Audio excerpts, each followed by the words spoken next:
เจ้าลูกหนังมีเข้าบานเตะที่เด็ด3 คู่ประจำวันพฤหัสที่26เดือน2ปี2026เขามาเริ่มกันอีกคู่หนึ่งในศึกยูโรปาลีกเตะในเวลา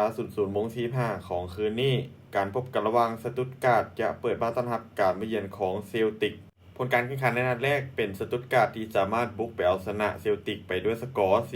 4-1เฮ็ดให้เกมนี้พวกเขาลิ่นง่ายคลายความกดดันฟอร์มการลิ่นของพวกเขาในช่วงหลังถือว่าดีโดยเฉพาะเกมบุกที่ยิงประตูได้ค่อนข้างสม่ำเสมอเกมนี้พวกเขาได้เปรียบในเรื่องสภาพแวดล้อมแท็กติกในเกมยุโรปก่อนเหนือกว่าเซลติกที่เยือนพวกเขามีฟอร์มดรอปลงเล็กน้อยจากช่วงต้นเกมนี้พวกเขาถึกบีบให้ต้องเปิดเกมบุกเพื่อทวงประตูคืนต้องชนะอย่างน้อย3 ลูกเพื่อลุ้นเข้ารอบแต่ถ้าเบิ่งจากภาพรวมในตอนนี้แล้วอาจจะเป็นเรื่องที่ยากเพราะสตุตการ์ดพวกเขาลิ่นในบ้านได้อย่างแข็งแกร่งการคาดการณ์สกอร์ที่น่าจะเกิดขึ้นสตุตการ์ดจะเปิดบ้านเอาชนะเซลติกไปด้วยสกอร์2-1มากันต่อที่คู่ที่2เตะในเวลา 3:00 ของคืนนี้การพบกันระหว่างนอตติงแฮมฟอเรสต์จะเปิดบ้านต้อนรับการมาเยือนของเฟเนบาเซ่ผลการแข่งขันในนัดแรกเฮ็ดให้ฟอเรสต์พวกเขาคลายความกดดันได้หลายจากการที่บุกไปเอาชนะเฟเนบาเซ่ไปด้วยสกอร์3-0แต่ฟอร์มการเล่นของพวกเขาในช่วงหลังถือว่ายังบ่ค่อยดีนอกจากบานยุโรปเกมนี้คาดว่าพวกเขาน่าจะเน้นทับให้แน่นเพื่อรักษาสกอร์ที่ตุนมาเพื่อลุ้นเข้ารอบ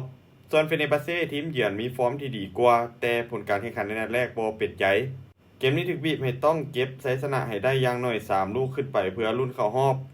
รูปเกมคาดว่าเฟเนบาเซ่น่าจะเป็นฝ่ายที่ครองบาลและบุกเข้าใส่ตลอดทั้งเกมส่วนฟอเรสต์น่าจะเน้นทับให้ลึกแล้วรอจังหวะการลิดเกมส่วนกลับเป็นช่วงๆเฟเนบาเซ่พวกเขาอาจจะยิงประตูได้ในเกมนี้แต่อาจจะบ่เพียงพอต่อการที่จะลุ้นเข้ารอบต่อไปการคาดการณ์สกอร์ที่น่าจะเกิดขึ้นเฟเนบาเซ่จะบุกมาเอาชนะฟอเรสต์ไปด้วยสกอร์3-1มากันต่อที่คู่ที่3เตะในเวลา 00:15ของคืนนี้การพบกันระหว่างสตาร์เบลเกตจะเปิดบ้านต้อนรับการมาเยือนของลิวสตาร์เบลเกตพวกเขาให้ได้ดีจากนัดแรกที่สามารถบุกไปเอาชนะลิวถึงบ้านไปด้วยสกอร์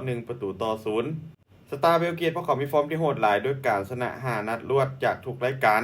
การเล่นในบ้านของพวกเขามักจะเล่นได้อย่างดุดันแฟนบอลกดดันคู่แข่งได้ดีเกมบุกไหลลื่นการเขาทำมีความว่องไวกล้าเปิดเกมแรกจุดแข็งคือความมั่นใจและสภาพแวดล้อมของทีม